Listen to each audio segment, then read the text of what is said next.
Welcome back to your favorite podcast. I'm Hibba, your host and resident hater and HR leader, just trying to make it through the day without another fire. I'm coming back from a week of PTO, so I'm bound to walk into one fire or another this week. Today, I have a dope episode lined up for you. The topic on everyone's mind has been AI, and there have been convo after convo after convo about it. And if you've been online, it's kind of hard to avoid the topic of AI. It's coming at us from all different angles, from how it'll impact work, the ethics behind HR, a topic I actually covered earlier this season, how to handle employee stress about it, even the environmental impacts of AI. I cannot escape a day without hearing a headline about AI. So today's episode is going to dig into something a little interesting and maybe a different lens, the confidence versus competence on AI, because the reality is they're not actually moving together. Some people are talking like they got this fully figured out, when they very much do not. And then there are people who have genuinely good instincts, real capabilities, who are kind of staying quiet because maybe they've decided they're not technical enough to have a seat at this giant AI table. And I think that's absolutely wrong. And I think today's guest would agree. So my guest today doesn't just have a theory about this gap, she has the receipts. Theresa is the founder of PeoplePower.ai, and she has built the AI Fluency Compass, the assessment that over 850 HR leaders have now taken. She has spent years getting HR people to stop waiting for IT to lead and to actually get their hands on the keyboard. And the data backs up exactly what I think she has been sensing in every conversation we've been having. This whole season about the HR evolution is about the HR evolution. And honestly, I think this might be one of the most important conversations we're going to have this season, because we as HR can't lead a workforce through a shift that we haven't been through ourselves, that we haven't been able to see through ourselves. So, Theresa, my God, that intro was so long and so worthy and so wordy. I'm so worried. I'm so excited you're here. It. Welcome to the pod. I loved every second of it. I'm so happy to be here. Thank you so much for this, these moments of inspiration and conversation and having real dialogue about just the world that we live in and we work in. Exactly. I sent you the most psycho DM. Come on my pod in all caps. Yeah. No chill. Oh my God. I love it. I'm so happy to be here. I'm so excited to have this conversation. And I think to get into some of the things that you mentioned, it is about this evolution, but there's so much in the evolution of not just HR, but workplace that on one hand, I think people are feeling so much pressure to jump in and know all the things. And at the same time, aren't even starting to mentally understand what 10 years from now could and probably will look like. Yeah. And so it's so funny to be in HR in this space, and it's such an ideal time for us to continue to have these conversations. Every day feels like a mindfuck in HR. But before I take that any further, I've been asking every guest this season, because it's all about the evolution, what's something about how you work now that would have surprised you 5 years ago? Okay, when you shared this question as a starter, I had a few things that popped into mind. So I'm going to start with the first one, which is the things that, and I don't know if this is the direction, this is just my instinct, the things that I always felt were so important, like the way that I worked for 30 years of my career, are the things that now 5 years later, it's been almost 5 years that I've had my own business, that look completely different. Meaning I used to work under such pressure to have to know how to do all the things all the time, leaning into the unknown and confidently expressing that there's so much to learn, not even just in a new world of AI, but in the world of work itself. The things that really became my early learning on how things operate has really been questioned in the past 5 years this has been the most tumultuous, trauma-producing years of my entire life and career. Same. In some ways, I'm so also appreciative. I'm very appreciative of the fact that, our generations have evolved to the point that we're fucking talking about shit. Like, my mom's generation didn't talk about anything, much less like the conversations that we're having now. So I think that the biggest change is, allowing myself to the freedom to release some of the pressure that I used to thrive on or thought I was thriving on. Yeah, that pressure, I feel like it really hits different. The older I've gotten, the more I'm like, I do not need this pressure in my life. 1,000%.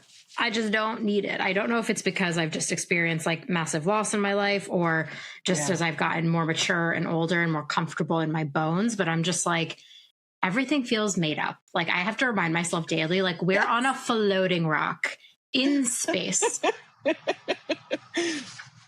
I saw an image the other day of like the size of Earth as compared to the size of the sun.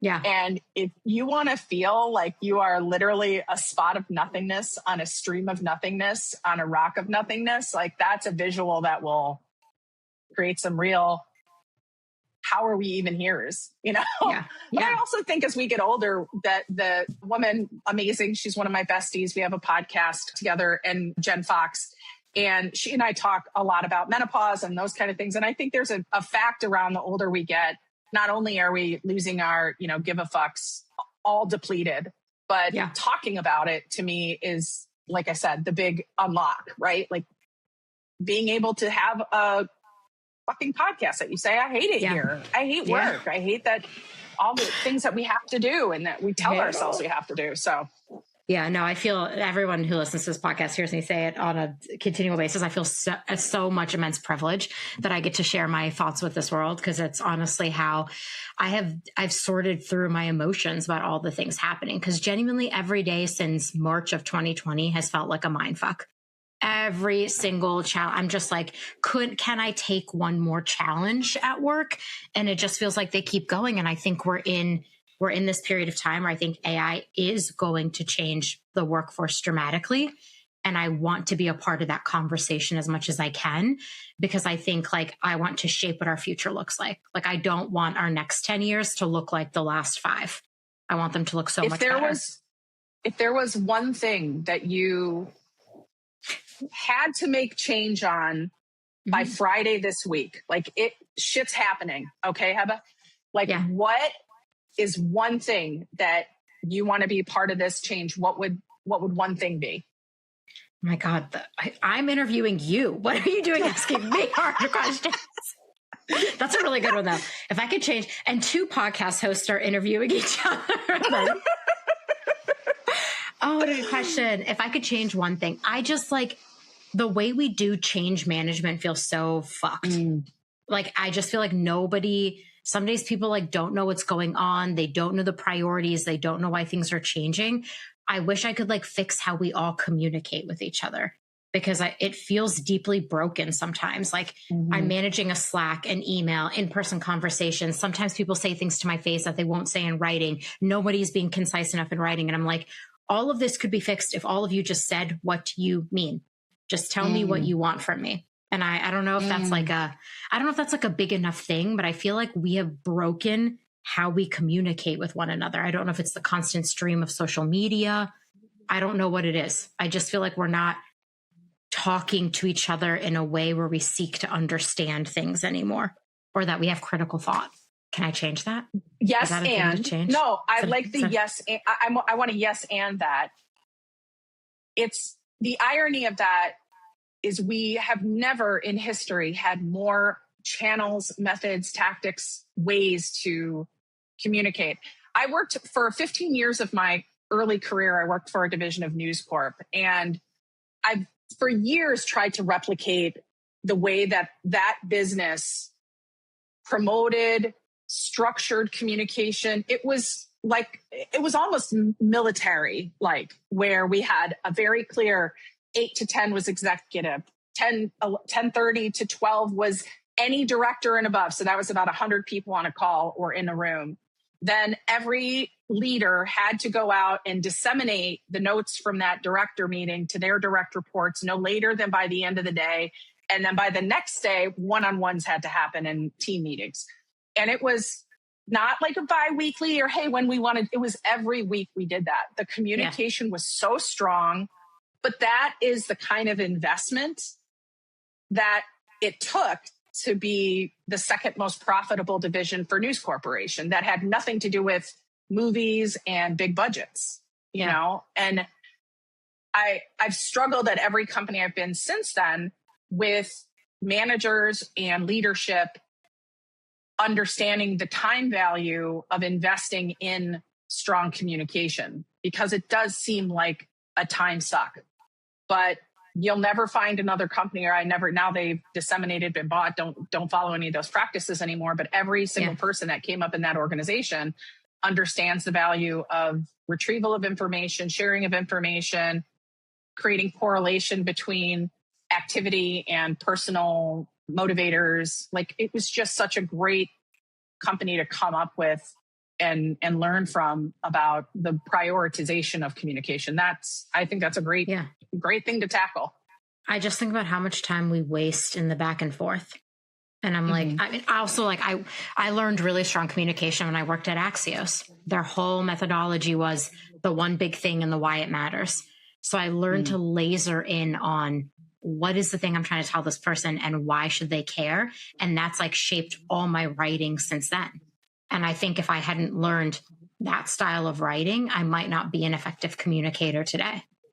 But I just see so much being wasted where someone will ask me something and I'm like, why are you asking me this? Like, if you know, I now tell people I work with, if you're going to come to me with a question, I need to know the context as to why you're asking this question so I can answer the question effectively. And does that work in your personal relationships as well? Because I think I'm going to steal that and tell my husband that. No, I mean, I do. I think it does. I'm like, why do you want to know the thing? Because that shapes how I answer it, right? If you want like a funny, quippy answer, then I'm your friend in the conversation. If you want a serious answer, I'm maybe playing a different role. Like, I think there's context you need to answer every question. And also just like, we've lost like critical thought as a society, but that's a story for another day. You and I can come back and talk about how we debate people on the internet who don't seem to show any sort of critical thought to the things that they're saying and putting out there. Because it's every time I'm on LinkedIn, I'm like, God, get me off this hell hole. Yeah. That's my least favorite place to be sometimes. Okay. But we're going to talk about AI today, but through a different lens of this like idea around competency and what was my other C word? Competence and confidence. Yeah, they're the two things. So you did a survey, you built an AI Fluency Compass. Like, that's how I got to know you actually on the internet. I was like, she knows AI stuff. Like, this is someone I'm going to learn from. It's like you and Amanda are the two people that I was like, two people for me to learn from when I first was like dabbling in the AI stuff. But you actually built the AI Fluency Compass and over 850 HR people have now taken it. Have you seen anything surprising, like a surprising pattern in the data? You know, I think what would be surprising to me wouldn't necessarily be surprising, or what would be surprising to others may not be surprising to me. Part of the reason I built it was just kind of backstory a little bit. Last year, I was at an event. It was actually a charter event, if you're familiar. Great event. I love their events. Love their events. Amazing events. Great. They had a CHRO on the dais, phenomenal CHRO. And this is no reflection on her and anything, but I was sitting there, let's say there were 350 people in the audience, and she started talking, this was last September, November-ish, I want to say. She started talking about her favorite use of ChatGPT and how she was using it for engagement survey results. And everybody was kind of nodding and smiling along like this big, like, oh my gosh, that's great. I haven't tried that yet. I'm going to do it. And I was like writhing and like, oh no, let's not do that. Like, let's not use an open model for something that we don't know where our data is going. And I think it became this eye-opener for me on top of 3.5 years of being eye-openers, right? Like, I jumped into AI. I started exploring 5 days after ChatGPT launched. Was a friend of mine texted and said, hey, have you tried this thing? So that was December of 22. I went through 2023 where like kind of nobody was really talking about it, which led me to found PeoplePower.ai because I just didn't want a bunch of HR leaders to, have to do the cleanup, which we've had to do forever, of bad decisions, right? And so I started this education company in order to help HR leaders, I say, flatten the AI learning curve. But when I got to that meeting last year, I thought, okay, now we're talking about it very robustly, but we're potentially leading people in the bad direction. It's like loud advice, but not good advice, right? And so I wanted to get a better idea of, part of the reason I started the assessment was really more to understand where people were in their learning journey. I've seen, we still got a lot of people, it might not feel that way, but there's still a ton of people that are in that early phase of their journey that maybe have only used one tool or maybe haven't even explored it yet. And so part of my initiative is like, I want to meet people where they are. So if your team or your company is at a, intermediate level, let's focus there. If your team is at a strategist level, let's focus there. If they're beginners, let's do that. So that was the intention. But this outcome of recognizing that it's fluctuated, but it's stayed on average around 40% of the people that take the assessment present more confidently than competently. And so that's a bit of a scary number, right? Right now we've got about, if I want to like dig into some metrics really quick, about 25% of people that have taken, of the 870 people that have taken it now, about 25% are at the strategist level, still about 49 at the explorer level, still at the early phase. So, and that's, a representative sample from all over the country. I have every, company that I go in to work with their team. But it's this really interesting dynamic, and it has me concerned. And a part of that is because there is such a keeping up with the Joneses mentality that started to happen when it comes to AI, right? Yep. And it's getting more and more concerning as things become more and more autonomous, right? So lots of people talking about agents. And I did an article a few weeks ago on what is an agent and what does that word really mean. And the nomenclature and language is so confusing around AI. So that's, without droning on for another 15 minutes, that's really where my focus is. It's like, let's be honest about what we are excited about. Let's be honest and clear about what we still don't understand.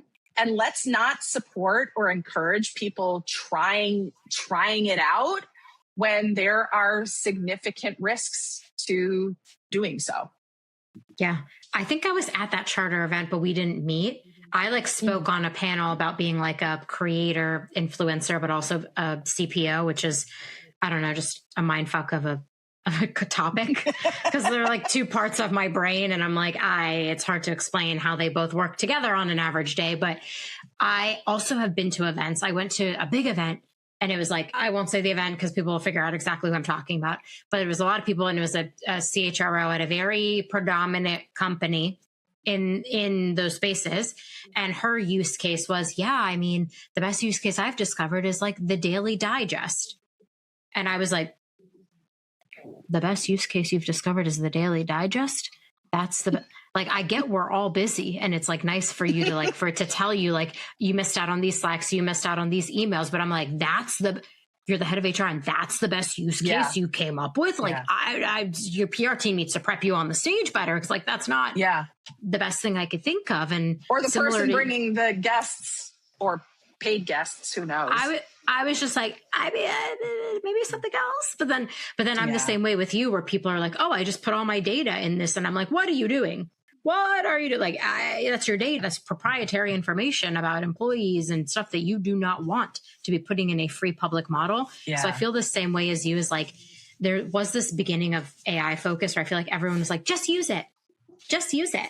And I was like, just use it, but guys, also use our brain and critical thinking. Yeah. And what reality are we putting proprietary, confidential information into any tool? But you know what? I think that there's this, it almost reminds me of the lack of, and I've got a real point of view. I could do 1,000 podcasts on my point of view on how we completely ineffectively put people in roles to manage other people's careers without any sort of preparation, initiation, or a hill I will die skill on. set. Yeah, for sure. But it reminds me of that, right? Hey, you're doing a great job. We want to support you, put you in a new position. We're going to have you manage these 5 people. And you're like, I don't really know how I manage myself. I just grind every day until 9 p.m. and try to get everything done and put myself into breakdown mode. And now I'm going to oversee other people doing that. And AI has been kind of the same. The the hype cycle from a media perspective, I love that you brought up a lot of different topics because there are things we should be talking about. Environmental impact, that's a conversation that we need to have, but we also need to have some perspective on it, right?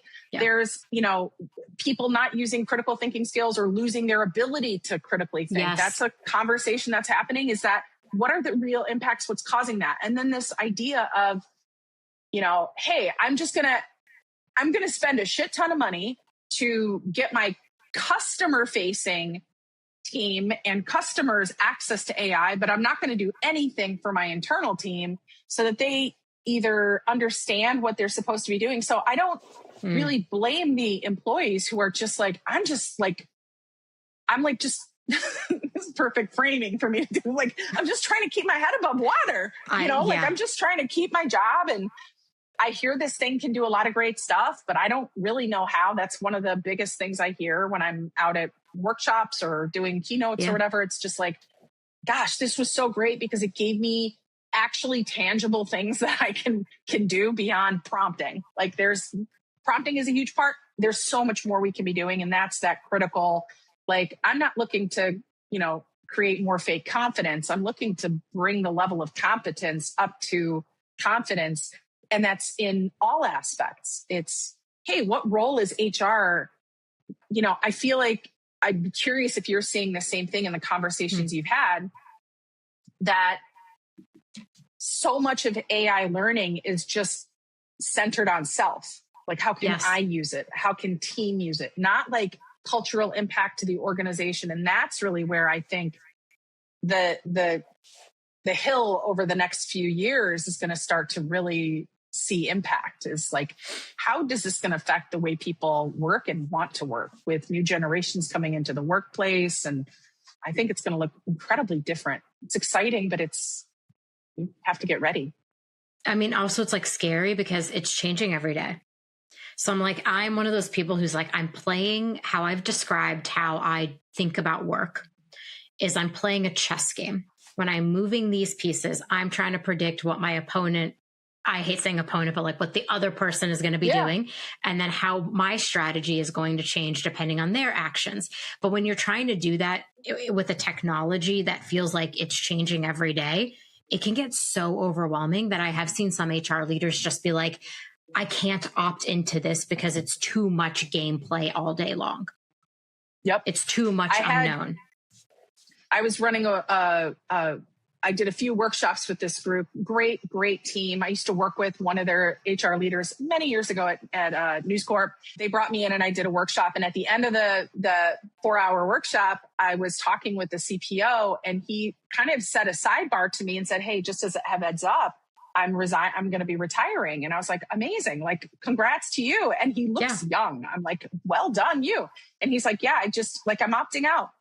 I just don't want, like, I've lived through a lot of change in my career of 30 years and I don't want to do it. And I was like, good on you. Like that's a decision that some people have to make. There are a lot of people that can't make that same decision. So how do we, with a platform like you have, with a platform like I have, how do we start to move the needle so that people can feel like they're doing not just something, but the right thing for themselves, for their teams, for their business? Yeah. And that looks different for each person. That's the other thing about like meeting people where they are. Like, it looks different for each person. And I think there's this thought that like, oh, executives all really get it. Like, they know how to use it. They're confident and competent.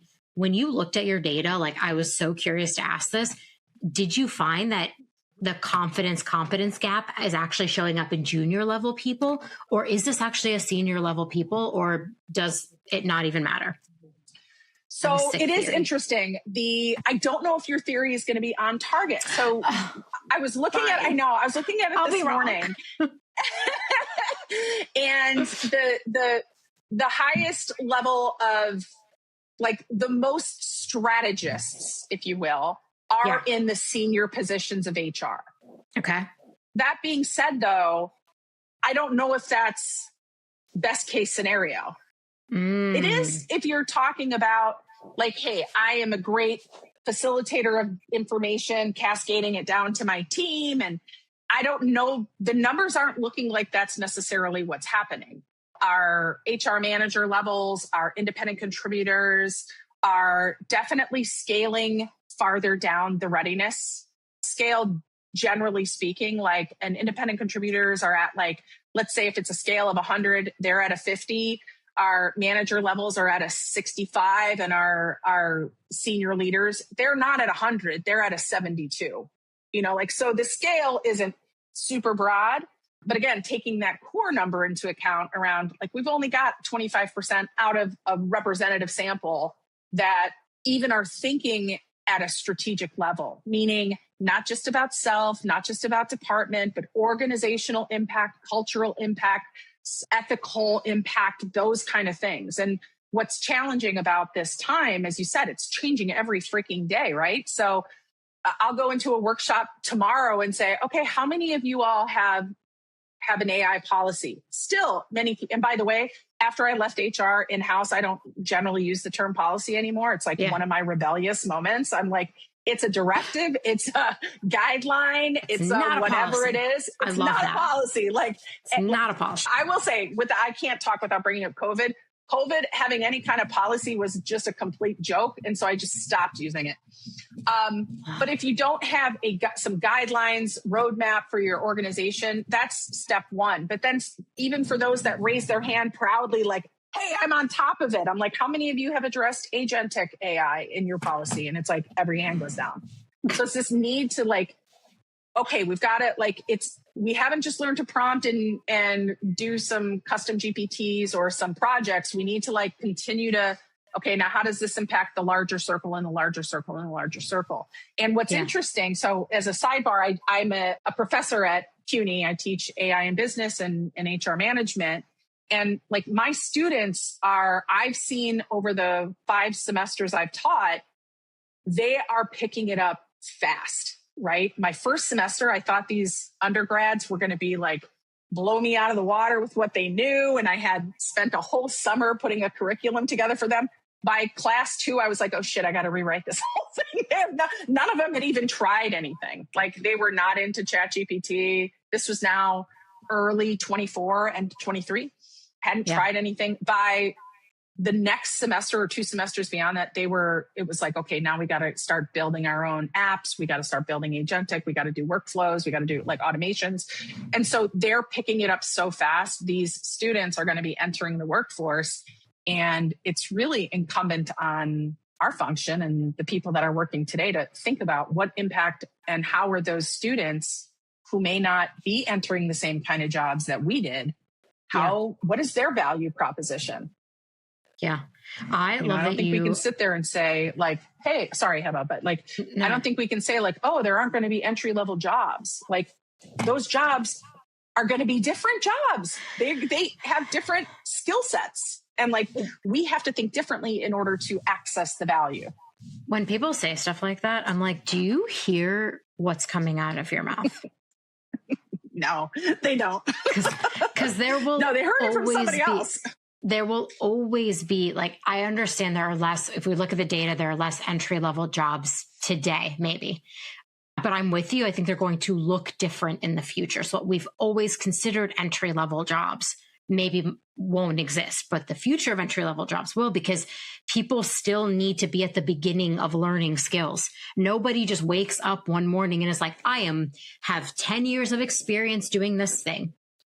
Yeah. So like we all are still on a learning journey. So like when people are like, oh, there will not be entry level. I watched this like funny, I can't remember what company it was, but it was like a senator, a head of an AI company, and like a journalist. And they were all talking about the future of entry level jobs, and all of them had a different reaction.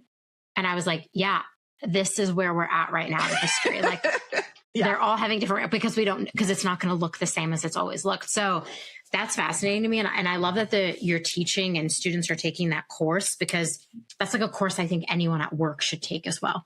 Mm-hmm. Like there's so much happening in my day to day that I could clear my entire schedule for 3 weeks. And I think I would still be behind on what's happening in the world of AI and how it's going to reshape my business today. And so I also think there's like this like push and pull between, how do I actually make the time to gain the competence I need? Like I might have the confidence, but like, how do I gain the competence I need? I think there's honestly this like really hard push and pull between what does it mean to even have that competence? And then you do hear things like, well, HR is not technical and like they don't need to understand AI like that. But I feel like that's so false. Like I think there is a bar that we need to understand, technically speaking, about what's going on with AI and how it's going to impact our workforce. No?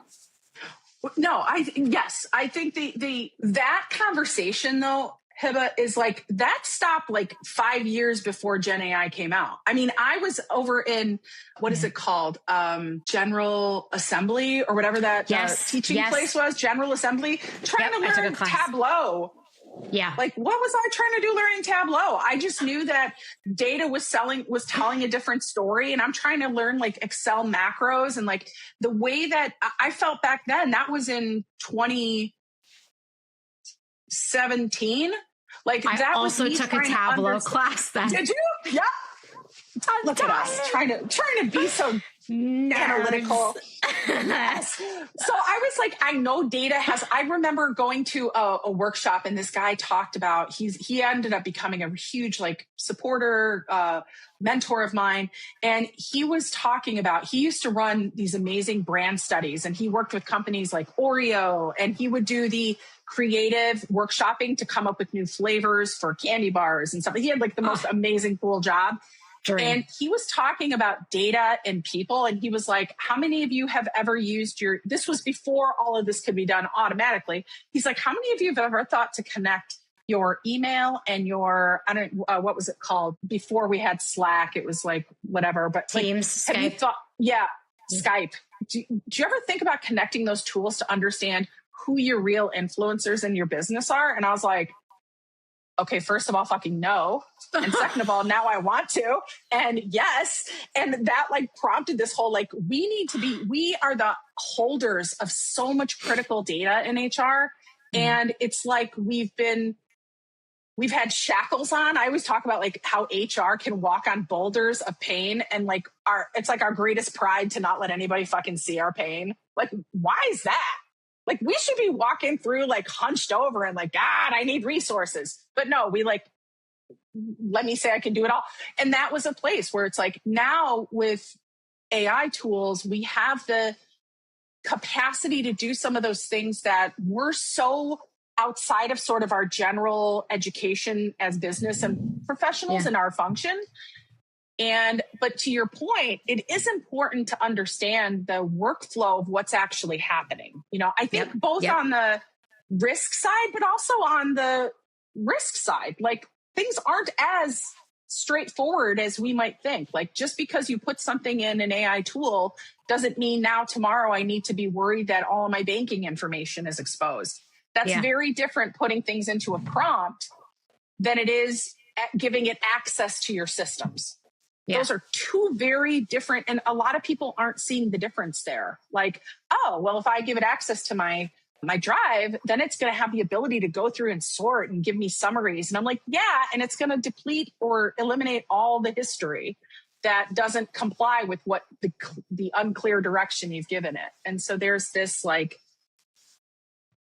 challenge I find with just finding that balance. Like I don't think anybody should be afraid to your point, like try things that are going to help elevate that level of competence. But I also think you've got to find some people that are trustworthy, that understand your world, that are going to help guide you, whether that's somebody like yourself who's like, hey, I'm going to bring in people to talk about this, whether it's somebody like me who's like, hey, I'm going to create scenarios where we're just hands-on keyboards together and just building something tactical, and finding those people who you feel like you can really, trust, that are not in it because they're getting compensated by some sponsor or, I'm so curious about this, like HR is not technical enough theory, because like I didn't start my career in HR. I thought I was going to be a product manager, and I was on a technical team where I worked with software engineers to build an actual product that I was like testing, QAing, writing user stories for them. So like I've always been curious about how things are made. Like my mom would tell you the question I asked the most growing up was like, why? why? Like, she'd be like, you have to do this. I'd be like, why this thing? Why is it like that? Like, right. So I struggle here a lot because like my natural instinct is to figure out how things are made, to understand the technical pieces of it. I like can tell you what an API is. I understand the idea of tokens. Like I know those things just because I'm being curious about them. So this part of HR, I really struggle. I don't identify with HR leaders in that sense. And my way of dealing with it when I'm talking about it is like, we all have to stay so curious. Like we cannot forget, like you're right. We shoulder so much pain and we don't tell a lot of people that we're shouldering all this work, but also like we have to, because we have to explain to them, like, we might not have time to explore these things. We might not have time to be the forefront expert on how this is going to impact our business because we're doing so much. And I want people to better explain that pain so then they have the time to think curiously about the problems we're solving and then actually have time to, I don't know, digest anything. I'm running from like meeting to meeting. I'm scheduling my pee breaks. Okay. Yeah. I'm scheduling when to use the bathroom. Like that's not a good workflow for like being the leader of this change. And I think like HR has to be the leader of this change in organizations. Yeah. We have to be the person. Like we intimately know the people. We also intimately know the business. This like question of, are we technical enough is like, we just need to be able to understand the impacts of this technology on our people and on our business. And then we can lead us to the horizon. Yeah. I definitely have sensed a shift in the, like, I used to say that part of the challenge of HR leaders in adopting AI is these two voices we have on our shoulder. One is ego and one is legal.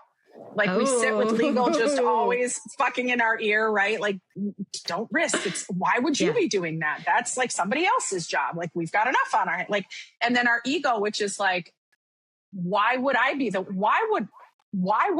one to say in a meeting, guys, how come we haven't fucking done whatever? How come we're not dedicating X dollars in the budget this year to help upskill our team? We're going to lose talent. You're going to lose your people because we're not investing the dollars. And this is well before AI. This is investing the dollars in management training, investing the dollars in project management, investing the dollars in whatever. Like, everything. But I don't know that anymore. It's such a hardcore, like, I'm afraid I'm not technical enough, because I also think the language out there has become like, well, you don't have to be technical. But I like what you're saying as far as like, it's somewhere in the middle. You need to understand what happens when data is tokenized and when it moves into the algorithm, what happens within that algorithm, how it gets spit out as tokens back into terms, and how that's happening so rip fast. You need to understand at a very simple level. The first thing I do, I'm going to give it away. Nobody's going to hire me anymore. But the very first thing I do in every like hands-on workshop is like, how many of you have gone to all the tools you use and just looked at your settings? Just looked at your settings, and nobody does it. That's now, wild. People who've attended my sessions are the ones who are like raising their hand. Yes, of course I have. And I'm like, on all of them? And they're like, well, no, I did it on chat. And you're like, and what did you do with that? Like, how do we, like, I think it's going into the area of letting this feeling that it's like a tsunami wave of action coming at us that we have no control over, as opposed to us saying like, okay, I need to understand enough technically so that I understand what's happening when the data is going in. And if you're very curious, there's a person who wrote a book about it. It's called PeoplePower.ai. That person is me. Read my book, read the book I wrote about it, which is really a like playbook technical guide for HR leaders, just to like understand not just the technical, but there is some technical in there so you can speak fluently. And I think it's funny that you mentioned that you didn't come from a traditional HR background. I didn't either. I came from, my initial role was marketing and creative. Cool. And then I went into L&D and organizational training. Also went to L&D. Yeah. So it makes me wonder, like, is there, which is also funny as a teacher of HR management, the first semester, I was like, look at all these young students who want to be in HR. I was like, how cute is that? And then I was like, oh shit, no, it's just an elective. People, I'll get like 2 students a semester who are like, you really changed me and now I'm exploring it. And I'm like, well, I'm doing my part. But I think this like, helping somebody, but I don't know, this just sort of like wave of we we do know more about every function within a business than any other department. Yep. And so to be able to stand in a meeting or sit in a meeting with your leadership team together and be the one to bring up the questions. I don't think, to alleviate the concern, we don't have to have all the answers. In the same way that I say to teams that are looking at new tools, like you can't just go and plop 10 new tools that you want on your tech team's desk and say, hey, get me these. Like they're going to say no. And so number one, don't view it as a request, view it as don't view it as requesting permission. Yeah. View it as a request for action based on research and knowledge, and where you can say to that team, hey, this is something of value. But I don't think we're at a space anymore where people are really shying away, or I think it's more just the depth of true knowledge and understanding the depth of what these tools can do has just not caught up with the pressure to say, I use AI. I know AI. I'm leading my team with AI. Yeah. I'm like, ain't no one an expert.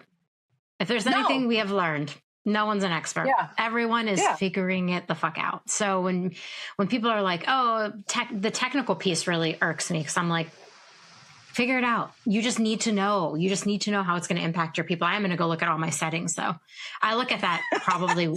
We went deep on our Slack settings too, because like, you're right. A lot of companies are turning on AI training models with your data. And if you don't go in there and turn it off, or have if you do not have a directive or a guideline on how many I wrote it down. It's not a policy. Yeah. It's a directive or a guideline. No. If you don't have a directive or a guideline policy feels punitive. Yeah. Policies honestly make me feel like corporate police, and I don't like feeling like the corporate police. I hate that. But then again, maybe that's because we didn't come from the corporate policing world. Yes. You were like, hey, I'm a product queen. And I'm like, yeah, I'm a marketing queen. Like, who knew? And I do often say people are my product. That's probably a creepy thing to say, actually. Maybe I'll edit that out. Okay. Getting us back on topic. I have a few questions about the difference between confidence that's earned and confidence that performs. How do you tell what you're looking at in a room? Is there a way to tell who's actually truly confident and has earned it, or people who are just faking it till they make it? So if we're speaking specifically around like a skill set, I think it's about the ability to demonstrate fluency in a particular skill set. So in my survey, for example, the questions were built around some pretty historic models of behavior analysis. So predictive index and some others. I really wanted it to be a simple tool to get through. So, it wasn't going to take you 25 minutes, but the method of analysis is very in depth in order to be able to extract, like, where does the skill set in this actually fall? And so I think confidence, I think part of me wants to say that true confidence is a little quieter, but that might just be a trope where it's like, hey, if you're really confident, you don't have to be braggadocious about it. But at the same time, like, to your point, I think, if I have somebody who's super confident and is doing really magical things, I would be really frustrated if they weren't sharing that. Like, I want you to brag on what you're doing a little bit, not because you're braggadocious or egotistical, but because this is going to help other people. Like, it all sort of centers around that. Like, how can we truly lean into the idea of abundance in sharing of knowledge, as opposed to like scarcity and fear around, if I don't show that I'm super confident, then I'm behind. Or I would say that over the past, 8 months, it's been very consistent that almost every call, a prospecting call or company that's looking to bring education into their business, at some point during that call, somebody's going to say, we just don't want to be left behind. And I think that's pushing a lot of people to maybe speak more confidently or position themselves as doing more or having more. And for me, I would love if people could stop doing that, because it would create a lot more calmness for everybody. Like, okay, we're all just kind of 90% of the time still prompting a tool. We're kind of exploring projects. We're exploring automations. We're figuring out how the tools that we already spend money on are embedding it into their own systems. And we, to your point, we know what's happening with the information we have, the data that we have, and we're doing our part to keep it safe. And that's an okay place to be. That's a really good place to be if you're finding some time saving from the suckage that has been the history of our function. Yeah. I mean, like the way I do it is I'm just like, okay, that's so cool. Can you show me how you did that? I just like, I'm on a lifelong learning quest. If I'm learning every day, I am happy. I am a collector of facts and how things happen. So like I even did something with my community safe space where I did like a live build. I was like, y'all are just going to watch me build something. And like, I don't have all the answers, but I'm going to show you all like how I prompt it, what it built, why I built it that way, how I'm thinking about it. I was like, I'll even show you all me going to AI and being like, I don't know how to do this. Give me ideas on how to think about it. Like, I think like I learn best by watching people do things. So like my goal to help HR leaders is like, I'm just going to show you all too. I don't have all the answers. If anyone is claiming they have all the answers on this internet in 2026, they're lying. Nobody's got all the answers. We are all still figuring it out. The models are changing every day. Like we're learning new things. We're understanding the impacts of all of this on ethics, the environment, et cetera. So it's like, I just want people to understand that if someone is super confident, like I don't want it to instill fear, like that people are feeling left behind.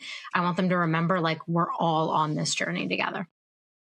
And like, I think the core, ask questions. If you find somebody that appears super confident, ask them what they're doing. Like, that's amazing. What did you build lately? Or like, I think there is the thing that was going through my mind as you were talking is this idea of like, were you ever the type of leader that felt the pressure felt that pressure of, I should know this and I don't feel super confident in it? Yeah, all the time.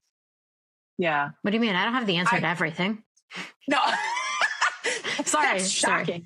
I know you. Sorry. No, that's what I meant though. That's like, but like that was a driving pressure for me coming up. But I don't think we talk about that. We don't talk about like, I wanted to be promoted. I wanted to be a director. I wanted to be a vice president. I wanted to get the title. And now I'm there and I'm fucking still making figuring it up out as I go along. Yeah. Yeah.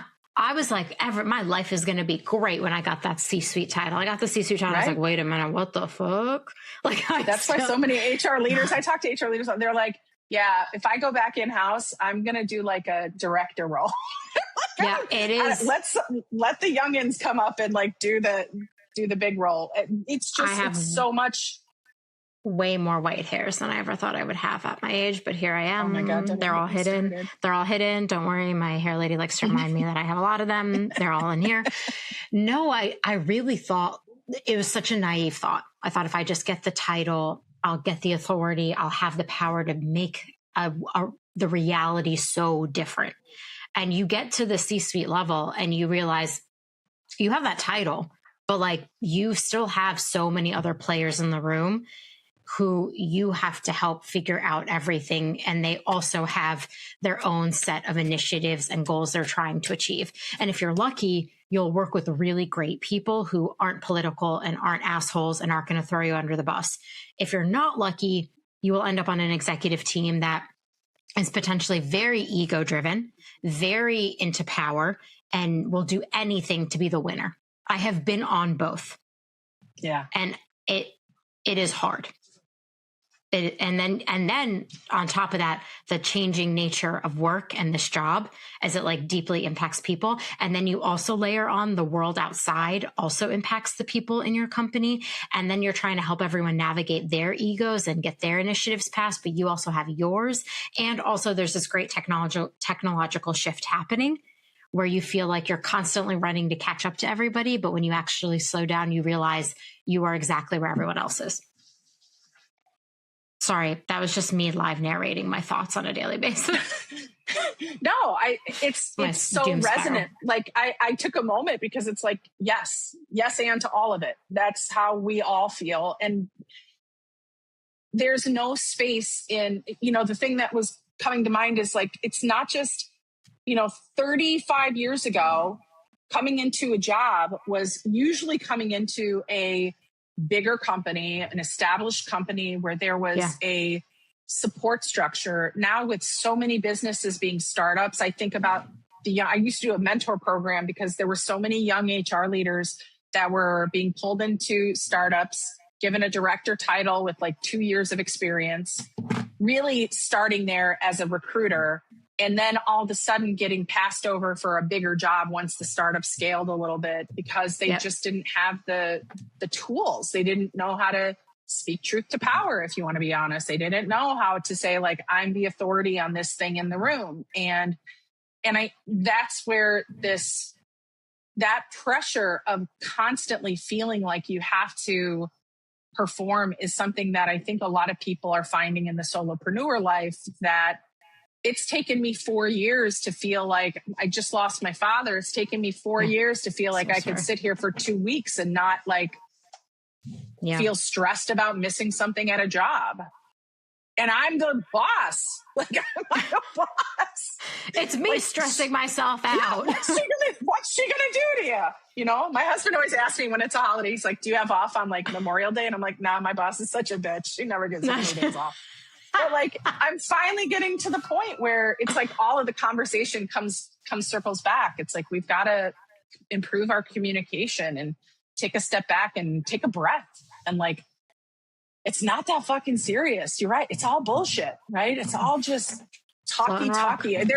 There's a great, and this might be a fun place to end. There's a great woman on Instagram who did this whole thing where she's like, when I was growing up, I thought about my future job and couldn't imagine what it would be. And now I'm here and I'm, I do, this is what I do. I push buttons and then I click and then I push another button and then it sends it to somebody else and then they push buttons and then it comes back and then I'm pushing more buttons. And it's like, I start my day pushing buttons and I end my day pushing buttons. And that is just like literally what I do. And it feels so stressful all the time. And you're like, it's just pushing buttons. I tell everyone, we're not curing cancer. You all chill out.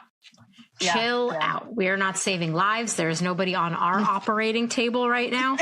This is not life or death. I need you to take a beat. If that is the advice I could go back and give myself, I just learn to take more beats. Like we're all fucking figuring it out. Okay. I have to end on one question. What is one thing HR should stop doing tomorrow? And maybe one thing they should start doing when it comes to AI. One thing they should start, one thing they should stop. We love the start, stop, continue model where I am. I think we need to stop feeling like we have to, and maybe this is just me, we need to stop feeling like we have to be involved in every meeting, involved in all the things. Like at the end of the day, there are some priorities we need to be a part of, but we often in HR take on much more that managers should be handling directly. And that's a really hard thing. We want to know all the stories, all the situations. We're always waiting for the next investigation that we have to document. But I think there's maybe stop feeling like we have to have our fingers in all. I don't know. And then as far as start doing with AI, here's my advice.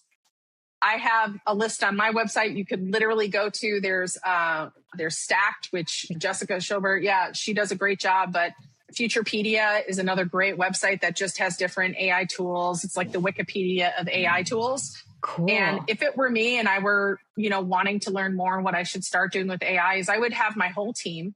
If it's 2 people, if it's 15 people, if it's 30 people, I'd say once a week, here's a site, go research, spend 10 minutes a week just looking up different tools or trying something in a tool that you haven't tried yet. And that's it. Like, that's the start of just building competence around functionality and resource that's available.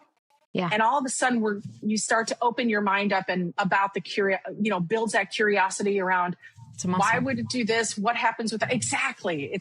I think it's growing that in a way that I don't necessarily think we have to charge into the executive suite and say, I'm going to run this show. But I think charging in softly and asking some critical questions would put us in a position to be a lot more credible around the conversation. And I think that's where there's a lack.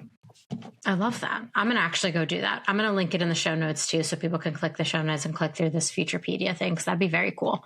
Spend my 10 minutes doing that day. And now it's time for my favorite bit of the episode. For people who want to get in touch with you, how can they reach out to you? Sure. I love people reaching out. I have a few different ways. I am always on LinkedIn. So you can find me at Theresa Fesinstine on LinkedIn. You could type in PeoplePower.ai. That's my website. And I have a few different podcasts I do. I'm getting ready to actually do a companion podcast with updated information from my book, People Powered by AI. And I have a little community that I started along with the assessment. If anybody's interested in taking the assessment, it's a very simple web address. It's just assessment.peoplepower.ai. And you can find out your own real competency and literacy around AI. And it will also provide you with a few steps on where you can take your journey from where you are, not just a generic space and time. I love that. Oh my God. Thank you so much for being here and spending an hour with me gabbing about AI while I have an existential crisis on this microphone, as everybody who has to listen to this podcast hears me have at least once a week, about where we are and this incredible job we're doing. And you've given me a lot of food for thought as I think about how do I increase my competence and my confidence at the same time and not have such a gap. Because I think there's always space to keep learning. Also, I'm going to stop calling them policies and I'm going to start calling them directives. I like that. Take it. Thank you for having me, Heba. You're the best. And I look forward to doing this again sometime. Can't wait.